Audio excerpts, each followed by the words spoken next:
तौबा के बावजूद गुनाह हो जाते हैं, तो गुनाहों से कैसे बचा जाए। तो गुनाहों से बचने के लिए ब्रेनस्टॉर्मिंग करने के बाद हम तो इसी रिजल्ट पे पहुंचे हैं कि अच्छी सोबत ही जरिया है गुनाहों से बचने का। जब तक आपकी सोबत अच्छी नहीं होगी, खा आपका इल्मी लेवल कैसा ही क्यों ना हो, आप गुनाहों से बच नहीं सकते।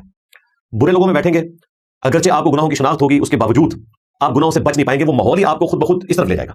इसलिए कुरान पाक में अल्लाह ताला ने फरमाया, या अय्युहल्लज़ीना आमनुत्तकुल्लाह वकूनू मअस-सादिकीन, ए अहले ईमान, अल्लाह का तकवा इख्तियार करो और सच्चों के साथ हो जाओ। तो ये किताबें पढ़ के भी आपको सोबत मिलती है। जब हम छोटे छोटे थे तो उस वक्त स्कूलों में ये लिखा जाता था कि किताब जो है ना, ये बेहतरीन साथी है, किताब बेहतरीन दोस्त है। लेकिन अब जो है वो रील्स बेहतरीन दोस्त बनी हुई है। चंद सेकंड्स में आपको क्या मिलना है? कुछ भी नहीं मिलना। चंद सेकंड्स में अगर कोई बात समझाने वाली होती तो कुरान पाक इतनी मोटी किताब नाजिल ना होती।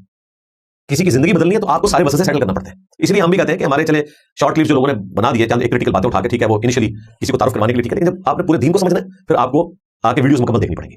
फिर आपने शॉर्ट्स के ऊपर रिलाई नहीं करना।